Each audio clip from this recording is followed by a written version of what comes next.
Hello, everyone. I'm just letting everyone in from the waiting room, so bear with me for 1 minute here.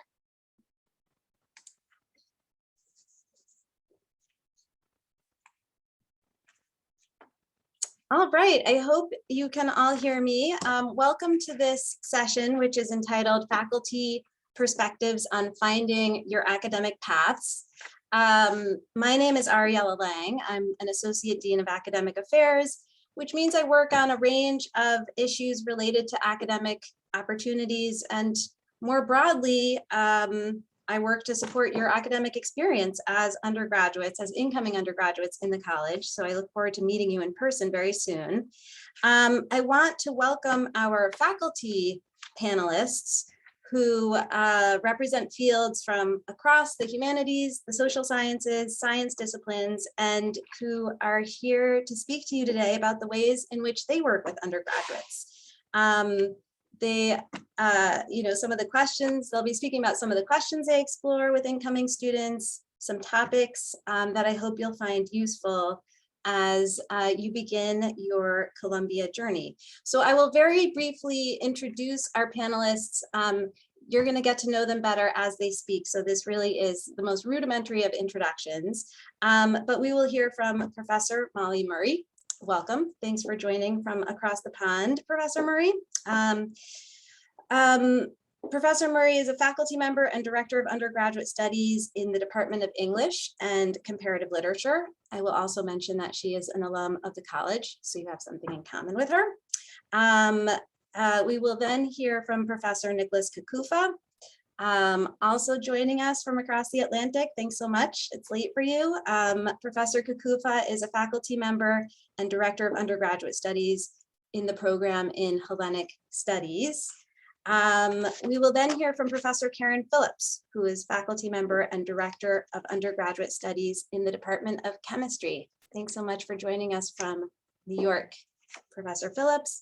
And last but not least, we will hear from Professor Teresa Sharp, faculty member and director of undergraduate studies in the Department of Sociology. Thanks for joining us. In terms of the format, each of our faculty member panelists will speak for roughly 7, 8, 9 minutes, after which we will open up the floor for questions and discussion. This is meant to be, a conversation and a fairly informal presentation. So I invite you, if possible, it's always nice to speak to faces. If you're able to show yourself, that's wonderful. I will also ask you to please hold your questions until all of our panelists have spoken, but at that point, you'll be invited to put your questions into the chat or to raise your proverbial Zoom hand and unmute yourself and ask your question directly. And I also want to note that this session is being recorded, as you may have been informed when you joined the session. So thank you all again, and Professor Murray, the floor is yours. I'm going to unmute myself. Can I see everyone? Oh yes, I can see people. Okay. Hi everyone. Lots of new people are entering. Ariella, you're going to admit these people, right? Okay. Hi everyone. I am hoping that the next time I see any of you, it will be in person in the fall in New York City. It's an exciting time. I'm glad that you're entering Columbia in a time that you can actually arrive on campus in the fall. Last year was a little bit difficult. So I look forward to meeting you all in person, those of you who are interested in English, which I hope is all of you, at least in part, right? Because it is the best of all majors. Sorry, everyone else. Okay, so let me just say, I'm the director of undergraduate studies for English. What that means is that I am also a faculty member. You should just know coming in that the directors of undergraduate studies are not just, that's not their whole job. We all have research profiles. We're all doing our own work. We're writing our own things. And this is a position that in many departments rotates among faculty. So you may end up with another director of undergraduate studies in your time at Columbia, but I am DOS in English for the next 3 years. So what that means is that in terms of the English department, in terms of my faculty interactions, the non-student interactions, I try to make sure that the curricular offerings in English are what you guys need. I want to make sure that, you know, there's a range of courses being offered that fulfill all the requirements. I try to wrangle professors into teaching classes that students want, right? In terms of dealing with students, and this is where the bulk of my DUSing comes in, I will talk to students who are either majors or concentrators or interested in being a major or concentrator about requirements, about planning your academic program, about why you might want to take this class rather than that class, about, you know, things like writing a senior essay, applying for fellowships. I'm the person that signs forms when you need forms to be signed. I do this in conjunction. So basically, I'm like the default academic advisor in English, and I do that alongside a committee called the Committee for Undergraduate Education. So there are usually 5 other people. We have office hours. You can come in and talk to us. And then there's another person in English who is the undergraduate coordinator. Now, her job is to be in the office, answering logistical questions, doing administrative things. So if you're an English major, you might go into the departmental office and have her give you bits of paperwork or answer questions about where a course is being held and so on and so forth. And that should be on the website. Okay, so that is what I do, and that is what a DUS in general does, although it varies from department to department. And I was asked to, and we were all asked to talk a little bit about how we found our own academic paths and what we would advise you guys as you're starting on your academic paths. So let me just say, so I was indeed a Columbia undergraduate. I graduated in the, I would say mid-90s. Yes, the mid-90s. And I did not have an academic path when I arrived. I just didn't. I went to a terrible high school. I learned almost nothing. I was completely unprepared, or I thought I was going to be unprepared, because I thought I would arrive at college and there'd be all these people who had gone to fancy high schools and they would know everything. And indeed, there were people like that. But what I think is really important to remember is that a lot of that kind of hyper professionalized, I'm brilliant, I'm going to Columbia, this is the next like step on the ladder. You have to unlearn that stuff pretty quickly once you arrive. And that can actually also get in the way of really having a great experience at Columbia. You have to unlearn a certain amount of, I'm the best, I've applied to schools, I'm really just going. You've gotten in, right? You're gonna get a great degree, you're gonna have all sorts of cultural capital, you're gonna, you know, but now you're starting over in a way, right? And you should give that real consideration. You should really allow yourself to find what you're interested in. So in my case, I did not know I was going to be an English major. I bounced around. I took some classes in this, classes in that. I finally ended up with, I think, a major in English and history, but it could have been a concentration. I think it might have been a concentration. And then I got a fellowship to go to Cambridge to study history. And that's a fellowship given out by Columbia. That's all something you should all do when you're seniors.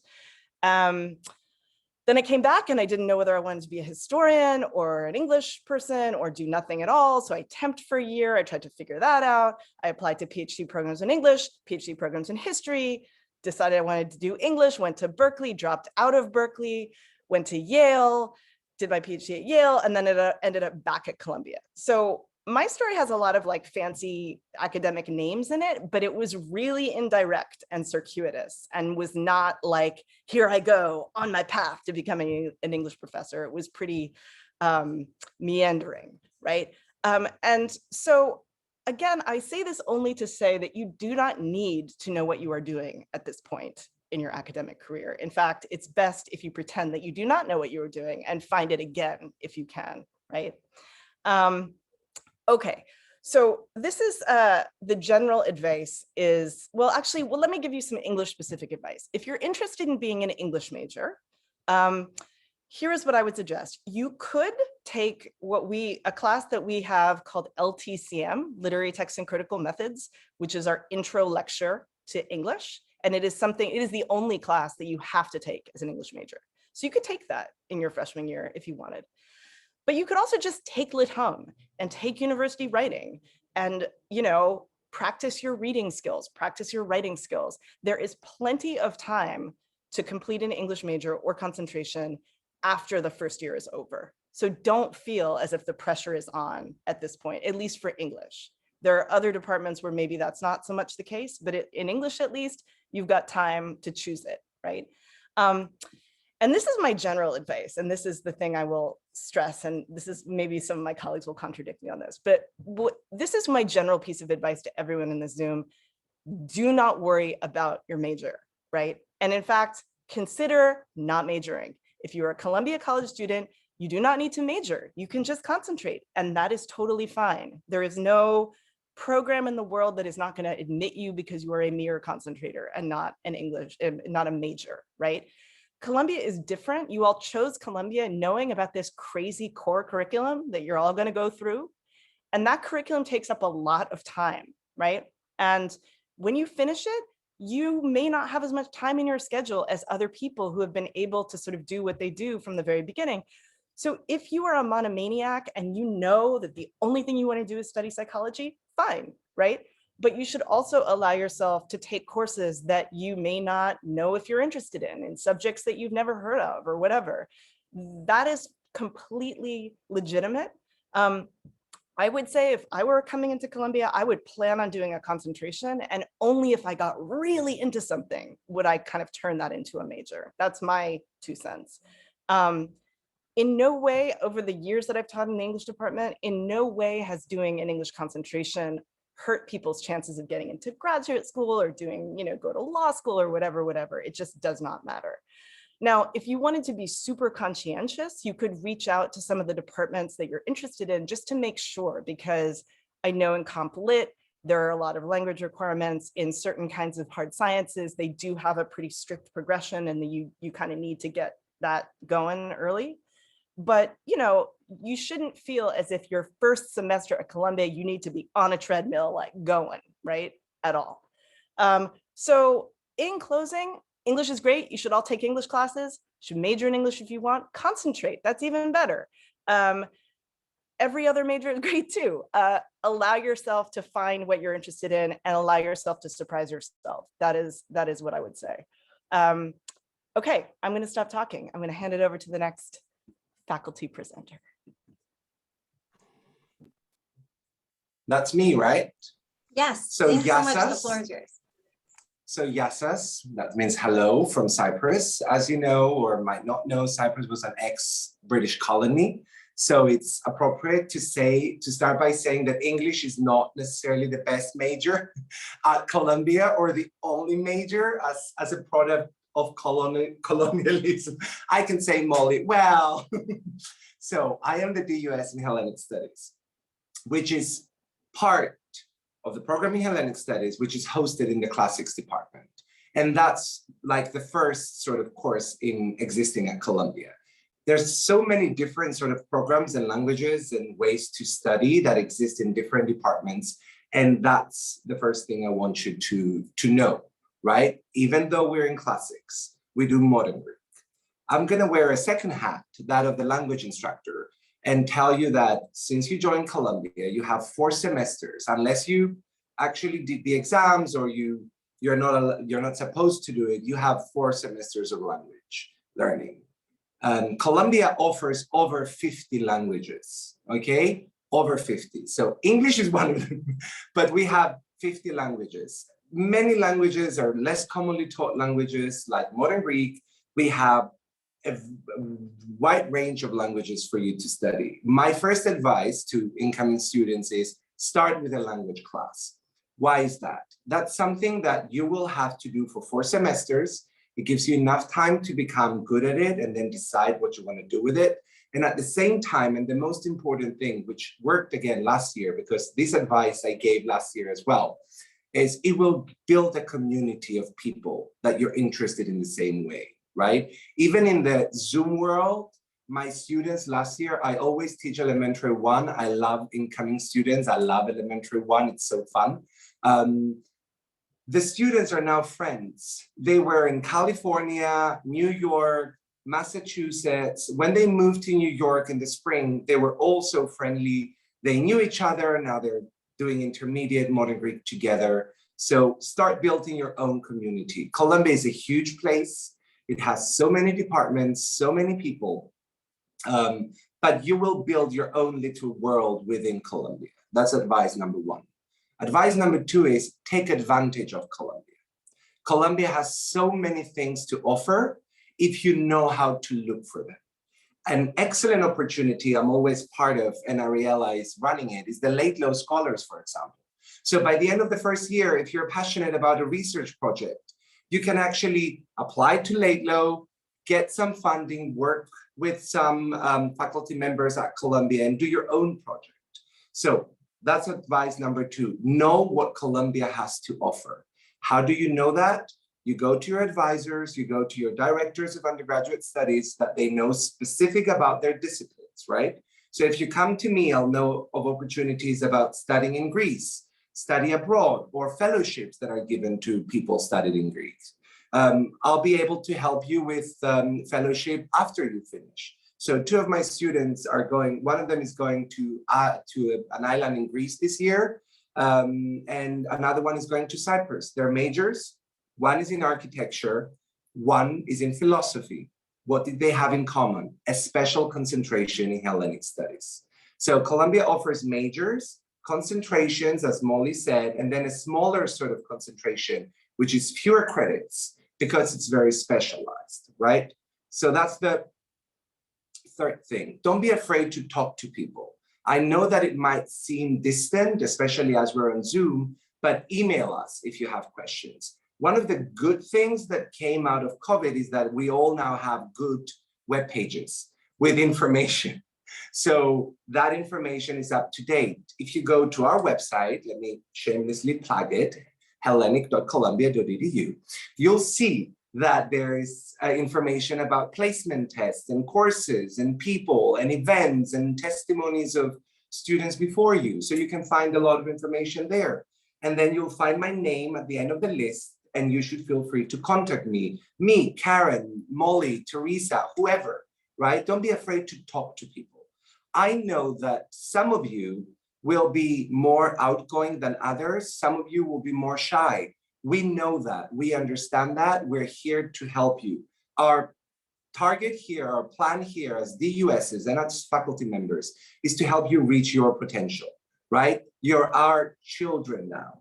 I say this in the classroom, but it's true. We want you to succeed. We're willing to do whatever it takes within our power to help you succeed. That includes helping you pick courses, care about your mental health. That's important. You're gonna be in New York. Some of you are New Yorkers, some of you are not, right? New York is a fascinating place. It's a fast-paced place. Take it easy, don't stress, okay? Take Columbia in an easy way. Don't stress about grades, as Molly said. So we care about that part, and we're there to tell you, you're doing too much this semester. You don't need to take 6 classes, you don't need them. Listen to us when we say that, okay? I know that for all of us here, something we share, faculty, administrators, students, it's the overachievement sort of thing, right? Let's take a step back. Let's see what we need to do and give time to everything, okay? The other thing is, and I will agree with Molly on this, is do not assume you know who you want to be in 4 years. You've been given a chance to explore, invent yourself, right? This is the space where you're gonna invent yourself. Take that random class on literature, on any type of literature, from English to Greek, to Portuguese, to any kind of language. Learn about race, learn about sexuality, learn skills that are transferable. Those come from language classes, those comes from humanities classes. We will teach you how to read behind the lines. We will give you access to different points of views. As I always like to say after the pandemic started, Fauci did classics, okay? He did classics in college. The chief medical person in the US right now did classics because that was important to him to read the classics. So do not assume that you have one sort of path. A path is narrow. You have an avenue in front of you, full of stores. And to be a bit annoying, remember Cavafy. If you don't know Cavafy, he's a Greek poet. born in Alexandria in Egypt. He was a diasporic poet. And there's this poem, Ithaca, where he says, hope your road is a long one. Get the perfumes, get the sensual perfumes, get the adventures, right?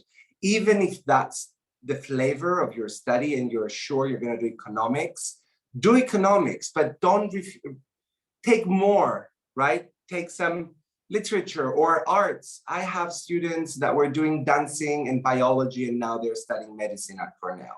I had students that came for sure that they're going to do law, and then suddenly they fell in love with sociology. I had one student that graduated last year, and she did sociology and Hellenic studies, and now she has a great job. She got her first job. She's super excited. She's happy she did what she did at Columbia, that she explored all the opportunities she had, right? So that's another thing. And the last thing, and I'm going to return to languages again. Don't follow the path you've done so far. Learn a language will help you invent yourself in a new vocabulary. Let that happen, okay? And going back to what Molly said, I'm someone who's the first in my family to get a college degree. I'm also someone who's not, my CV doesn't have Yale and Columbia and Princeton and Brown. I taught at Princeton and I teach at Columbia, right? So that privilege came much later. But because I know the pressure that comes with being the first of getting a degree, I know the pressure of being an immigrant. You might feel like, I need to do something with this degree. And that something usually translates into what we believe is employable, like economics. No, what you need to do with this degree is explore your passions, your interests, meet people, make friends, enjoy New York, enjoy all the depth of Columbia's classes, from English to sociology to chemistry to Lit Hum and everything in between, and invent yourself in 4 years, okay? And that will be the path that you have created for yourself. During those 4 years, we are here individually and collectively together to help you stay on that track in the way that you decide, to help you change that track, destroy that building or build a new one, and do the best you can while at Columbia. Welcome again, Carlos Orizate, in a very great manner, and looking forward to seeing you in the fall. Masks or not, I'm 6'4", you'll see me on campus, come say hi.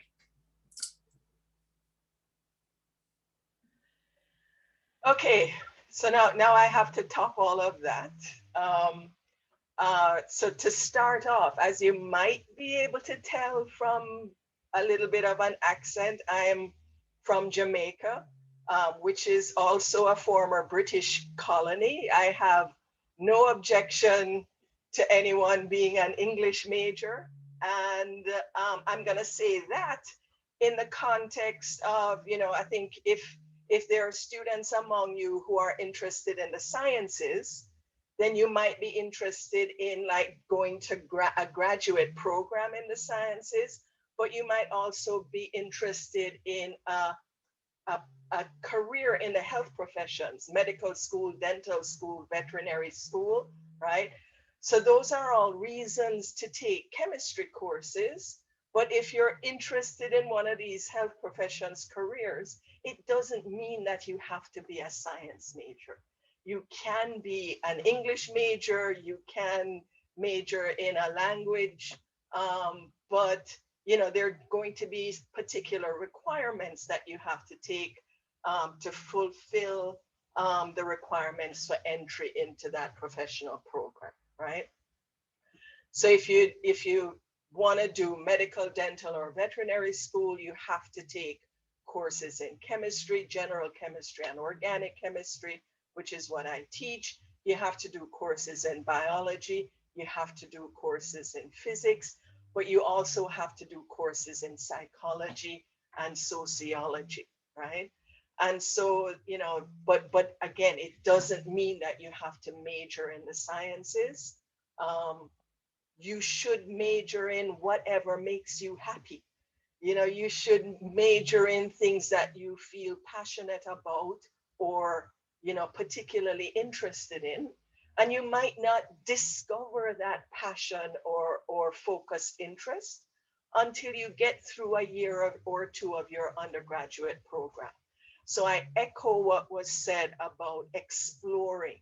This is the chance to find out, what really moves you, and nothing beats making a success of your undergraduate years, more so than being really interested in what you're studying. And Columbia has a wealth of courses to study in areas you never dreamed you would have the chance to study. So this is the time to take advantage of that. A little bit more about my own background. I initially intended to study veterinary medicine. So I was one of those people who needed a pre-medical advisor. But then while I was doing my undergraduate degree, and I always did like a dual degree in science and art and fine art. So I'm a sculptor, and I paint, do some photography, draw, all of that kind of stuff when I have time, which hasn't been for a while. But while I was doing my pre-veterinary requirements as an undergraduate, I had a very weird and unexpected opportunity to teach a class in chemistry.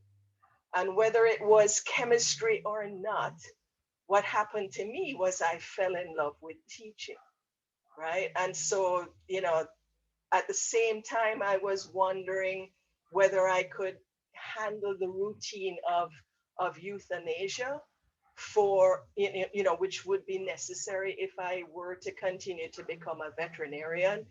I recognized that I would have to maybe detach emotionally in order to be able to, put animals to sleep on a routine basis if I couldn't heal them all, right? And so that coinciding with falling in love with teaching just like opened up a whole new world for me. I'm still in love with teaching. And as I mentioned before, I teach organic chemistry, right? Organic chemistry is a subject that you would likely do in your sophomore or junior year at Columbia.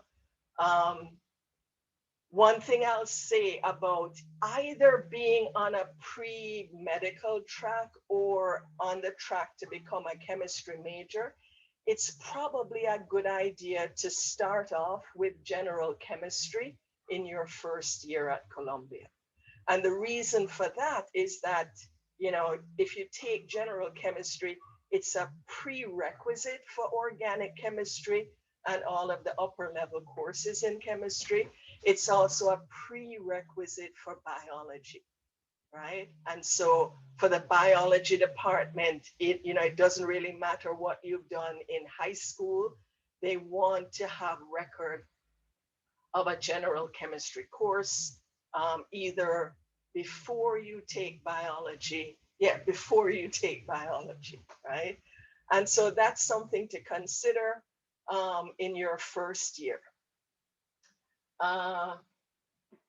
As director of undergraduate studies, as has been outlined by my two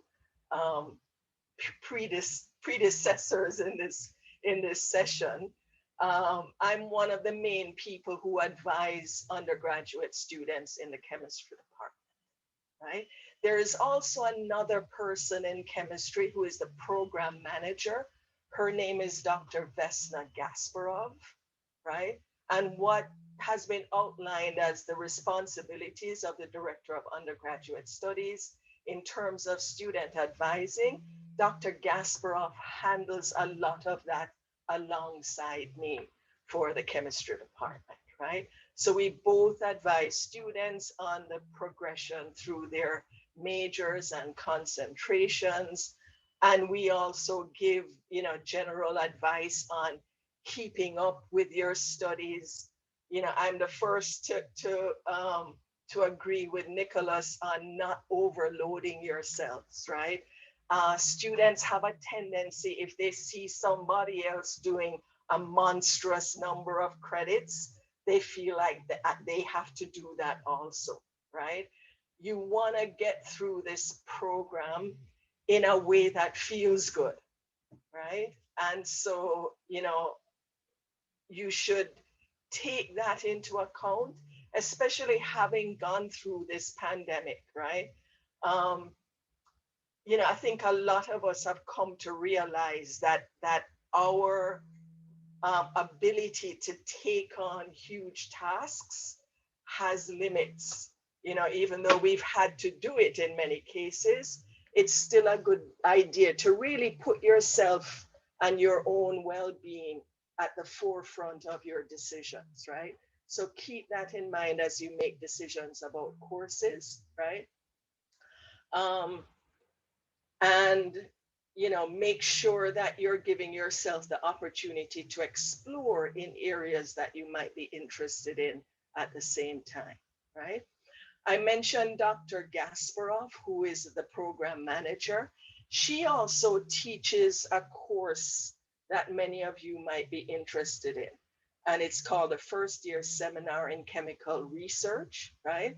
And so many of you, if you're interested in the sciences, interested in chemistry, you might also be interested in getting an opportunity to be a research intern while you're an undergraduate.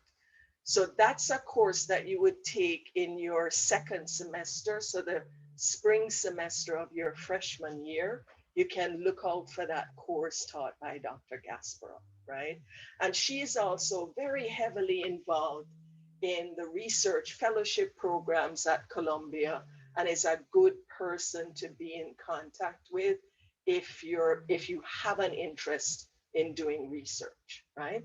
So whether you plan to be a science major or a physician, right?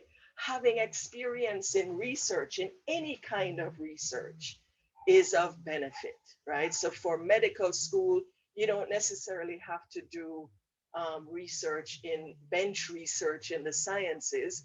You could do research in sociology or any other field, right? The idea is to have the experience looking at data and making, drawing conclusions or inferences from the data, right? So that's definitely a bonus when it comes to applying to pre-medical or pre-professional programs.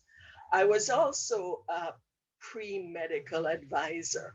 I directed a pre-health program in another university for several years before moving back to Columbia. I did my PhD at Columbia many, many years ago. So I have that experience in terms of being a graduate student at this institution, right? But as I mentioned, as an undergraduate, I was doing tons of art courses and art history courses and literature courses and, things that I felt would enrich me as a person, as a human being. And I definitely have no regrets about any of that. I'm also a first in family college student. So I'm the first in my family to complete an undergraduate degree. And so when I was entering, an undergraduate program, and even more so when I was entering graduate school, I had few role models for what it would mean to get through a program like that, right?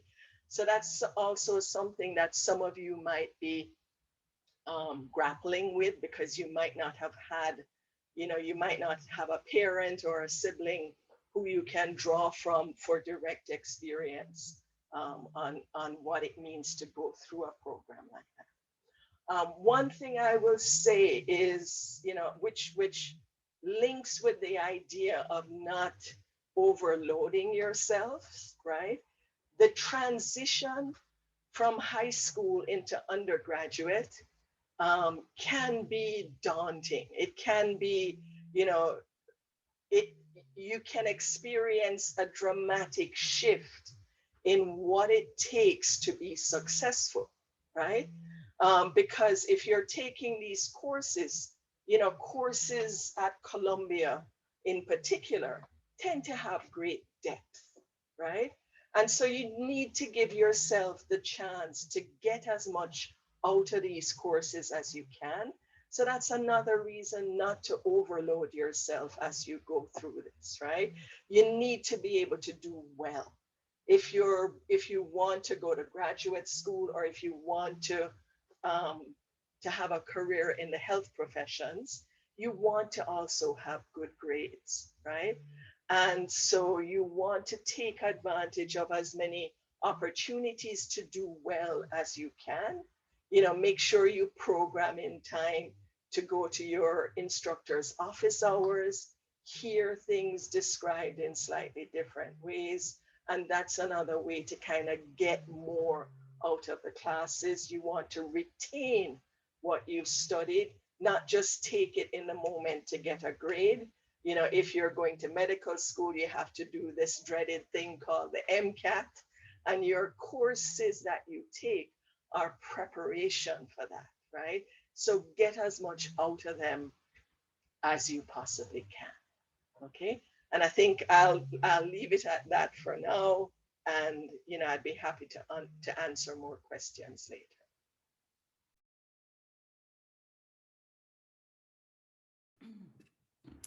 Thank you. Oh, I'm learning so much about my colleagues. This is great. I would like Molly to know that I was an English major in college.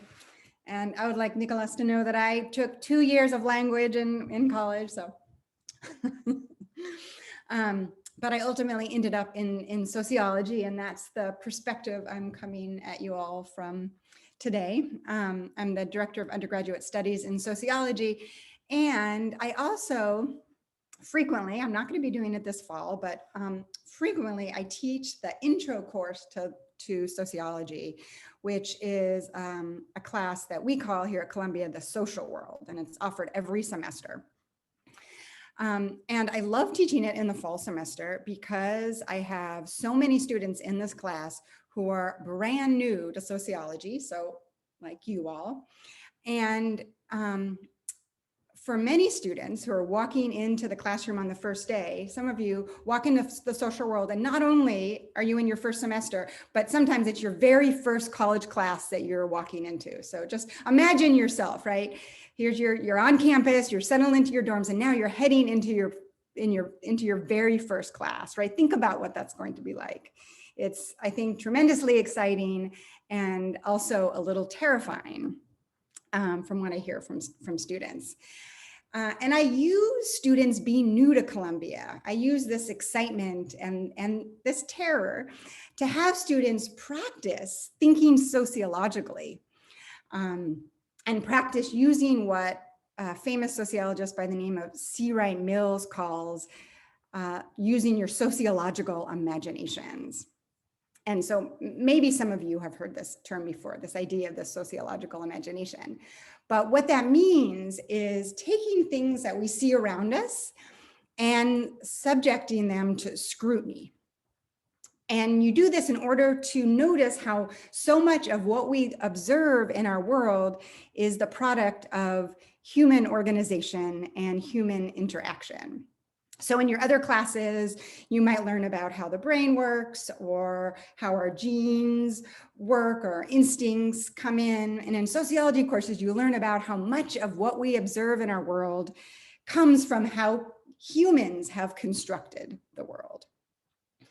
And so for using our sociological imaginations, and I think we can do this here and thinking about entering Columbia for the first time, but we could do all these things like look at small things like how people stand and interact with one another when you're riding an elevator, or how people present themselves and interact over Zoom, right? We could do this today, or how people choose tables in the dining halls in the dorms.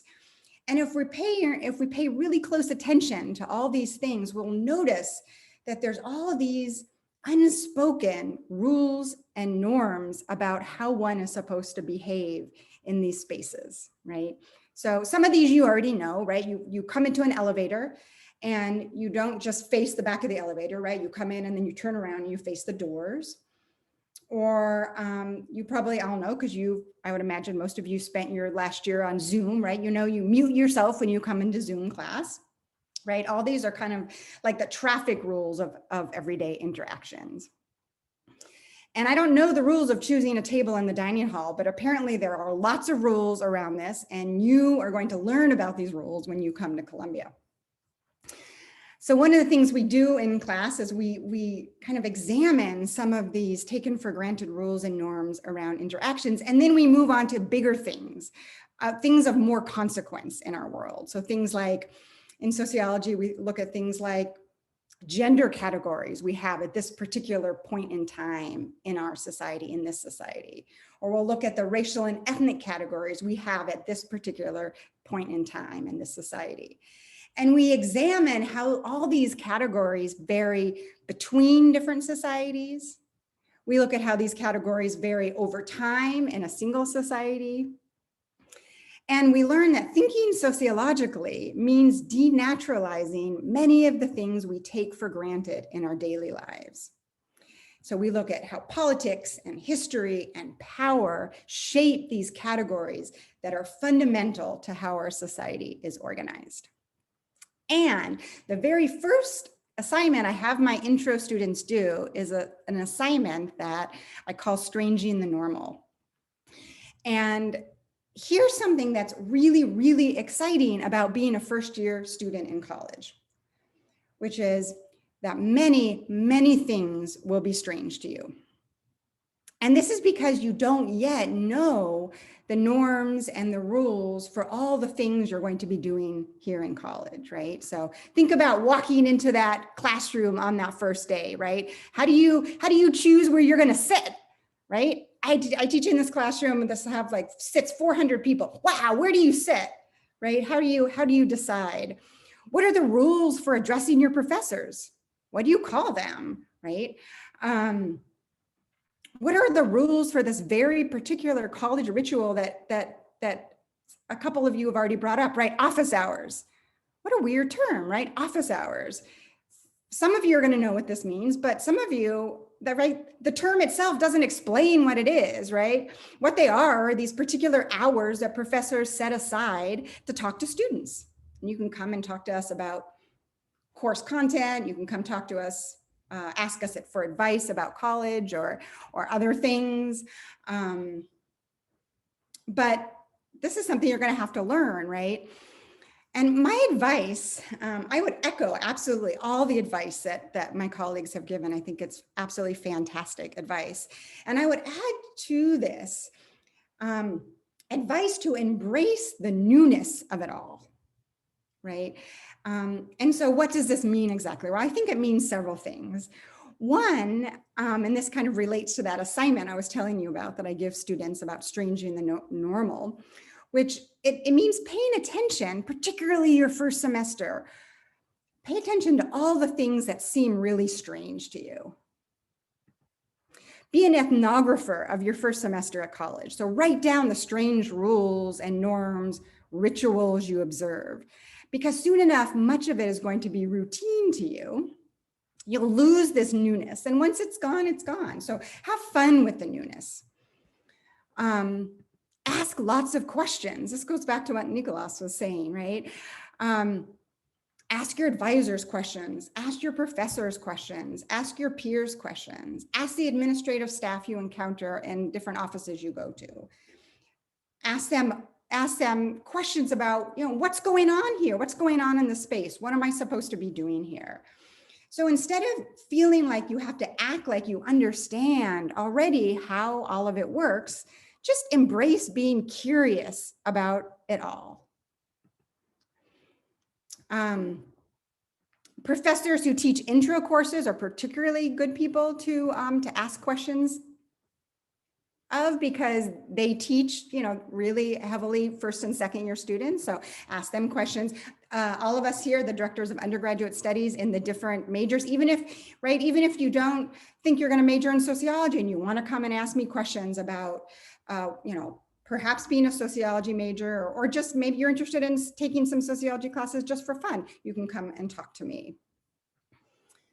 I think embracing the newness of it all is also, as my colleagues have said, be willing to try new things, even things you don't think you're good at, or maybe even especially things you don't think you're good at. Because when in your life are you ever going to get the opportunity just to do something, to learn something just for the heck of learning about it, right?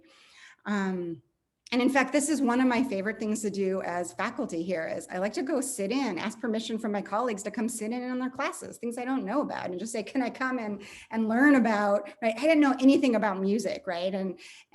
So you all get this really cool class where you get to learn about music. I was like, can I come and sit in your class and learn about music? And people usually say yes, and I love that.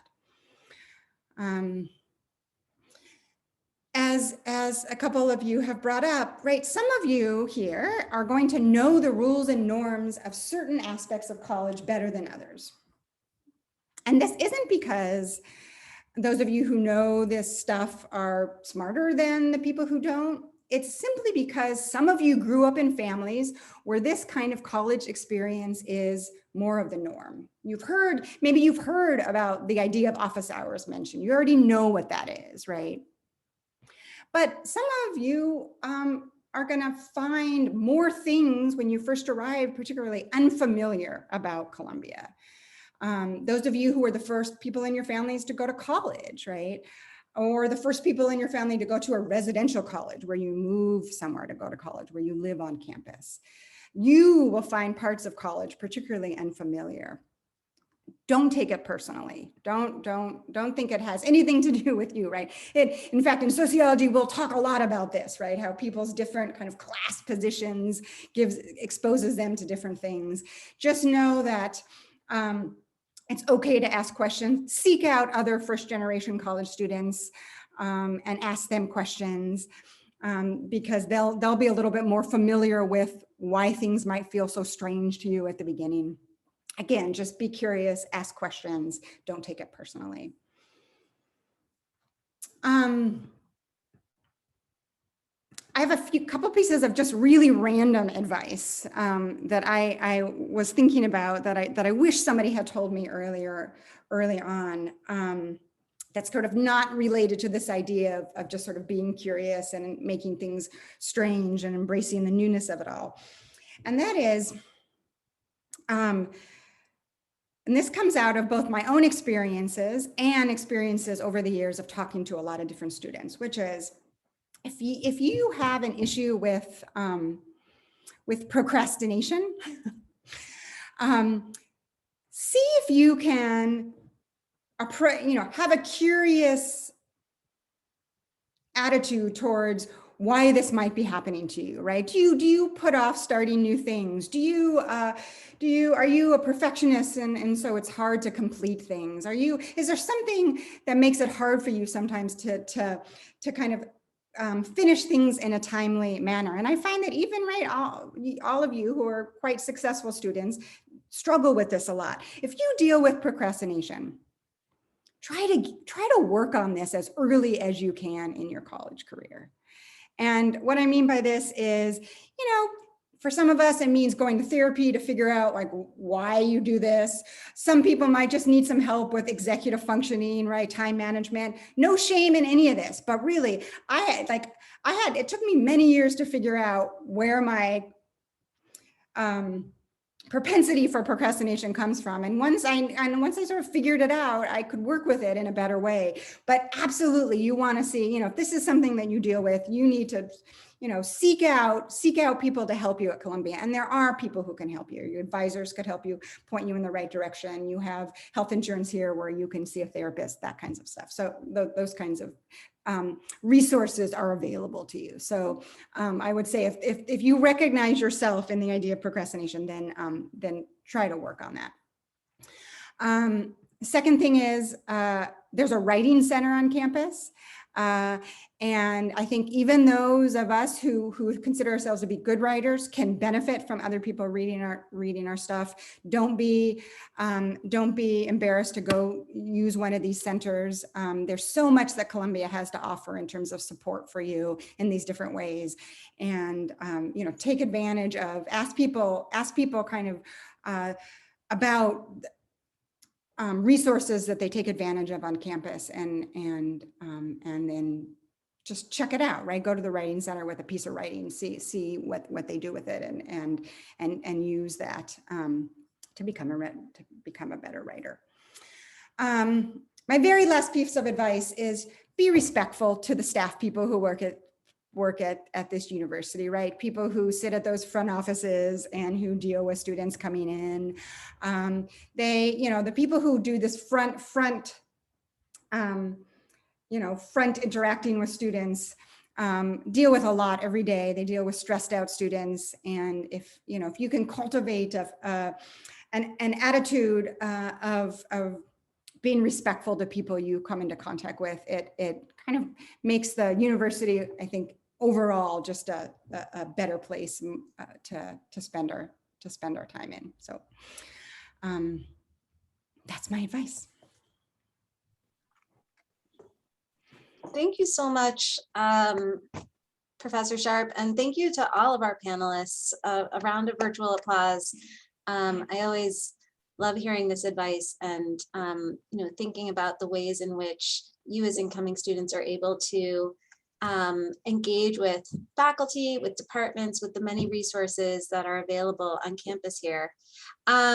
In the spirit of much of what has been discussed here, I want to give a little bit of time to questions. Some of our panelists may be able to stay an extra few minutes, but let me just invite people to either raise their hands if you want to ask a question directly, or you can throw something into the chat. You can direct chat me, I can ask your question, or you can pose your question directly to everyone.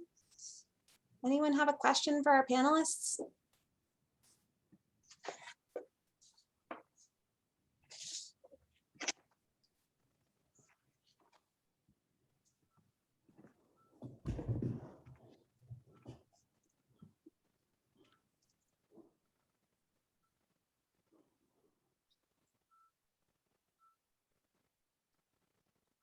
Harrison, thank you. Feel free to unmute yourself. Hi, thanks. I was just wondering a bit about how you recommend going about the summer in terms of academics at Columbia, like how to mentally prepare ourselves and different thoughts you might have. Thanks. Would someone like to take that question specifically?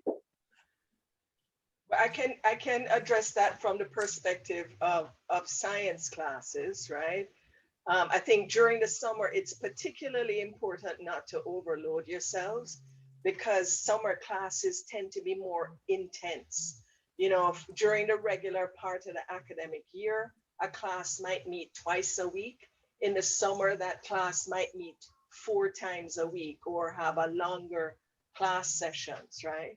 And so it's probably, if you're gonna take courses in the summer, it's probably a good idea to limit it to just one summer class and don't try to do more than that. Did you mean the summer before you start? Like this summer? Thank you. Yes, Summer? Oh, that would be Oh, great. you should do But nothing. You should read books. You should hang out. You should see your friends. You should, I mean, honestly, you should, I don't know. I mean, this is going to sound cheesy as all get out, but I would say spend time with yourself, take stock of where you are so that, you have your wits about you when you get to campus, right? So like, no, you do not need to prepare. You don't need to read the Iliad right now. Like, just give yourself a break. There's a global pandemic on. Just like relax, get excited, see your friends, do the things you like to do, remind yourself of who you are, and just rest up. That's what I would say. And I fully agree with Molly. Some of you might be more of a control person, like to know things. Just play around with the website, visit different websites, see where things are. Go into Columbus's website and type your interest. like theater, or I don't know what everyone is interested in. So explore the virtual space of Colombia if that's something you're interested in, and take notes of where that happens. At the same time, don't forget that you are coming to Colombia, and if you're not from New York, you're coming to New York. And a huge part of being in New York is that, being at Columbia rather, is that New York is teaching you as well. And not just on its own, but through our teaching. So I'm asking students to do things in the city, or go check different sort of areas in terms of language or street art or whatever. So if it's your first time in New York, go into the internet and find things you want to do in New York. Like, where do I want to get a bagel when I'm there? Or like cake, or where is this place where I can just see this theater or something. But for this summer and for future summers, remember that some of you might work over the summer. Many of my students work. Rest is important. This is 4 years of your life, okay? This is not a 100 sort of Olympic sport. This is stamina. This is take it easy, do what you have to do over the summer, but remember to factor in some time to clear this, because then you'll come exhausted, okay? Just that. But don't prepare for classes you don't know yet. See your friends. I feel like we all need some practice interacting face to face. I mean, I feel like everyone's just going to be a little weirder than usual on campus, right? We have not interacted with people in a year. And it's not only going to be the first year students who have this like newness to Columbia, but actually no, half of the undergraduate population have not done in-person school, right? And then we've been out of practice. But yeah, it's just going to be a strange time. So yeah, maybe practice just interacting with human beings again. Get good at that. Do you know, can I just say, actually, this is an unexpected advantage to starting college in the fall of 2021, which is that everyone, to go on what Teresa was saying, everyone is going to be disoriented and strange, right? So remember, when you get to campus, there's shopping period. You can switch your courses around. You can decide you don't like the course you signed up for. You want to change it. There is going to be a lot of that this fall because everything's haywire. People are coming back to campus. So just so don't feel like you need to have it all figured out, because literally no one on campus is going to have everything figured out. The faculty included. So just we're gonna do our best. It's going to be great. Thank you. We have 2 questions if people are able to stay for 2 more minutes. One is, I think, Molly, you spoke to this, but the number of classes that you would recommend to take in your first and second semester, is there a sweet spot for that number? And alongside that, what non-core classes would you recommend for students in the first year? A number of you spoke to intro classes in your own departments. Does anyone have additional thoughts about that? I'm going to insist on language. I know it's core without being core, but I will insist on taking a new language, because it will force you to use different type of skills. It will force you to actually communicate with fellow students that are at the same point. I mean, even in bigger classrooms, in lecture classes or whatnot, you sit there, you listen to the instructor. It's important, it's pedagogically needed, but it's not fostering interactions the same way as standing across another person and trying to say, I am Nicholas, or you were wearing this thing, or, I mean, it creates a different sort of social interactions. So it doesn't have to be modern Greek, just for real, just start with languages. First semester, do your languages. In 4 semesters, you might want to do more with it. Many students come to me senior year in intermediate, and they're like, but I want to continue, but I'm leaving. I was like, yes, that's why we start early. Don't think of language classes as a sequence that starts and ends. It's a constant process, right? So the earlier you start, the better it would be. That's my 2 cents. As for the number, sorry, go ahead, Teresa. I was going to say, I think 4 courses is the sweet spot. Yeah. No more than 5 max. 5 max. And I think you should talk to your advisors about the courses, because, you know, if you're taking elementary French, but you actually secretly are already fluent in French, and you're just, you know, like only you know what your schedule is in terms of burdens on your time, but certainly no more than 5 ever. I think this is a good moment to remind people that courses have credits.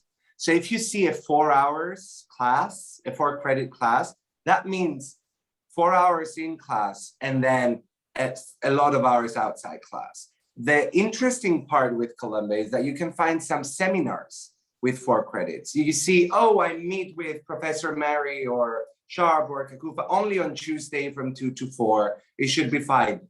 Well, not necessarily, because all of us might ask you, if it's a seminar and it's 4 credits, we will ask you to spend a good amount of hours outside class preparing for that class, whether that be a novel, a poem, secondary work, or other sort of activities. So if you see 2 hours or 3 hours and be like, oh, it's fine, well, those come with a lot before, right? If you want to be fully prepared.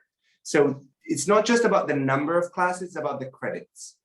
See the credits of those classes. And if it's, because you might register for a 1 credit class, which is a conversation class in French or Greek, and it's 1 credit, so it doesn't count as a real sort of necessarily class, the same way that Leham will be for you reading wise, or a language or a seminar or chemistry or whatnot.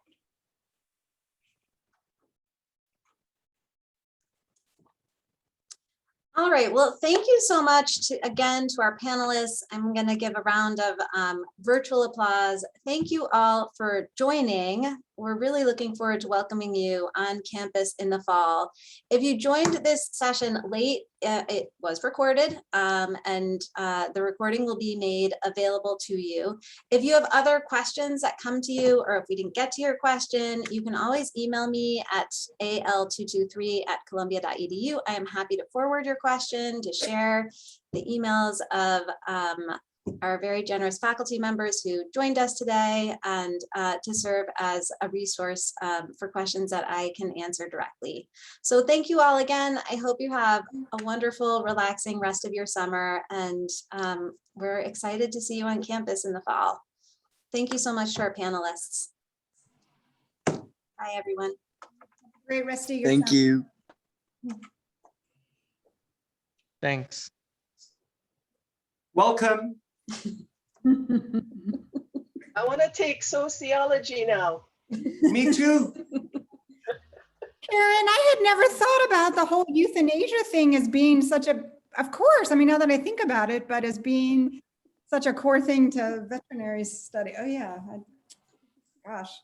Yeah, I wanted to save them all. Thanks so much, guys. That was such a great conversation. Really, Thank you for having really us. fun. Inviting us. Bye, everyone. Bye.